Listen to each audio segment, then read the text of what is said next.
Today we're talking about the fire element, and as you guys know, we're going to be having a special exercise later. So talk a little bit about the heart and its kind of role, even though most of the notes here are talking about we'll do the small intestine at the end, or the heart at the end. There's much more to talk about. The small intestine, especially when it comes to body work.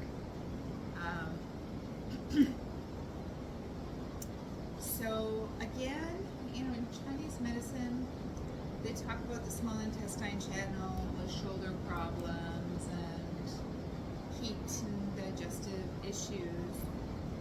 But I never really found that they went that deeply into the real kind of psychology side almost of the small intestine. And if we look at the pathway, even the pathway of the small intestine channel, in a way it kind of has a certain resemblance to the gallbladder in that it zigzags back and forth. So if you imagine the way the small intestine channel comes through the arm and enters the shoulder, it's almost like it's a coil. Like if you imagine how it travels, it's almost like it's coiling through, and that gives it the ability to absorb shock, which is one of the jobs, one of the roles of the small intestine, of the small intestine channel. And so it's, again, it's a little more three-dimensional, I think, than what we sort of see on the charts, which just looks like it's, sharp angles, where it may actually be more, a little bit more of a coil. Having said that, there's still a lot of possibility for qi to get stuck, right? To kind of not be able to pass freely through all of those areas if it's not correctly or properly cleared out. Especially since, the scapula itself, with our lifestyle, that we have a tendency to round our shoulders, raise them, just compress ourselves. Exactly, through that area. But if you think about like physical traumas, like what part of our bodies are usually taking that on, it's very often the shoulders, right? The neck, the small intestine in a way can help protect the neck as well from excessive shock and trauma. So, and the element itself, of course, is the yang aspect of the fire element.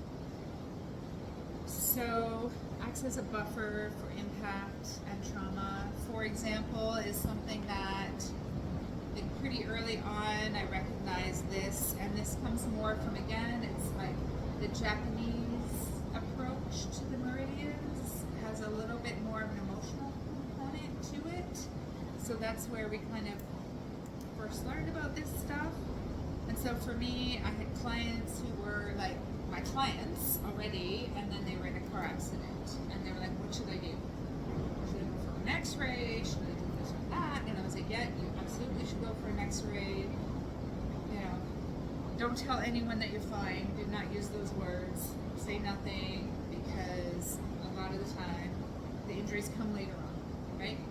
But get them in the clinic right away, because hopefully people are smart enough to know that getting treated right away is more important than waiting for symptoms and going through litigation and all that kind of silly stuff.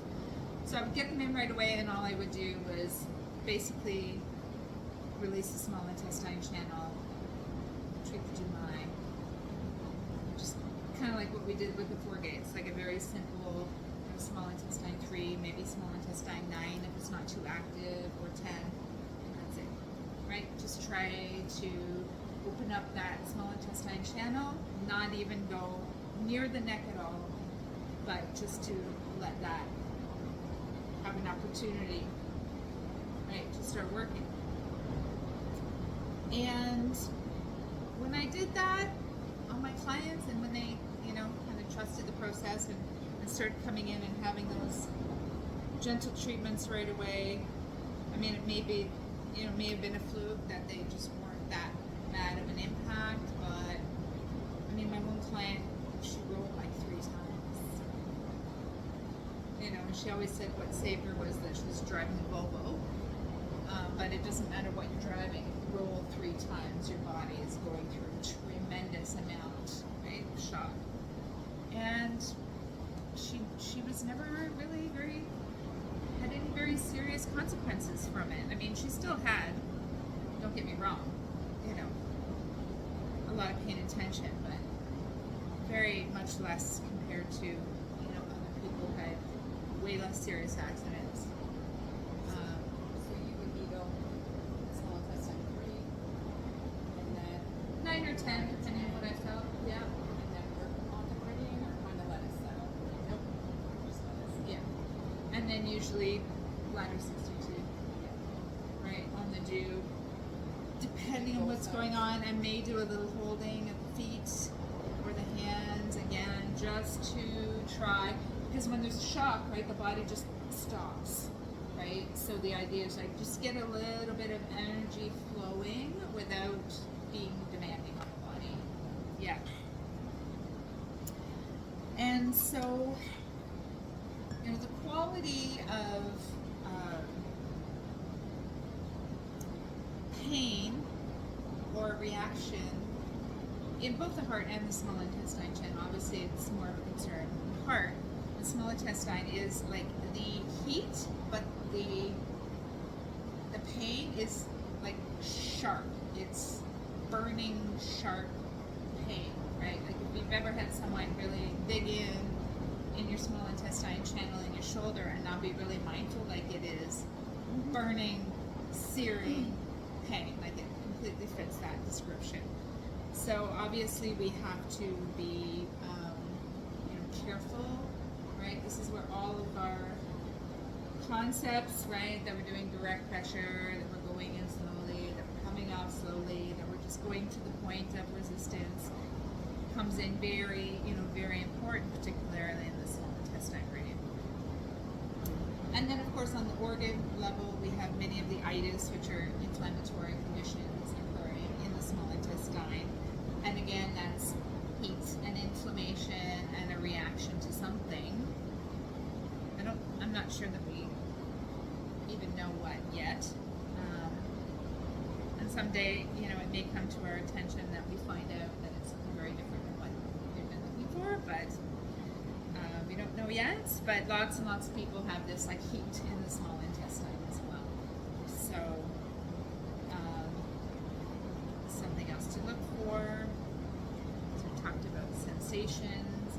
And right, so if something is more chronic, then it can still have that sharp burning feeling deeper, but generally if it's been around for a while, it's going to have more of a gummy sensation. So you may feel little gummy nodules in points or on the meridian, and that's basically cellular debris, post-inflammatory cellular debris, that the heat has kind of dried up the fluid, and then you're left with these gummy leftover cells. So really wonderful to treat it, because then you can clear that gumminess out and circulation improves and chi and blood can flow better in the area to help the healing process. So yes, so the small intestine channel really is the body's shock absorber, and people can hold, you know, impact after impact after impact, you know, a lifetime of impact in the small intestine meridian, and then one day they end up with, you know, a rotator cuff tear or whatever, you know, like, because the posture starts to, the shoulders start to stiffen up and tighten up, and over time simply can't take it anymore. And I mean, look at hockey players just as an example, right? If you look at people who've been playing hockey for a long, long time, like how tight they are in their shoulders that they can't even freely move their arms a lot of the time. Like it's like they're holding and guarding so much in there. It's like they can't even fully straighten, you know, their arm. So it's very quick. It's very good. And frozen shoulder can also sometimes be where, you know, there becomes deficiency. So maybe there has been a lot of shock and trauma, whether it's physical or emotional, and there's simply no more heat left in the channel, right? And then, and really, in the shoulder, we have the small intestine bringing heat, like the yang meridians, right? We have the triple warmer bringing heat. We have the large intestine bringing heat. The large intestine is well known to not be a big carrier of heat, right? It tends to kind of go cold most easily. So when you get to the point where the small intestine is depleted and is no longer warm, then you're much more prone to frozen shoulder injuries. So I often find when I'm treating frozen shoulder that I'm doing so much moxa on the shoulder, small intestine points. I mean, depending on where it's showing up, but lots and lots of moxa to warm up that shoulder joint, improve mobility. So we're going to treat the small intestine meridian, and again, it's a very gentle approach. Mostly I treat it in side lying position, which I know is quite different for a lot of massage therapists. A lot of massage therapists tend to only use side lying in pregnancy, so it might be a little bit of a different approach.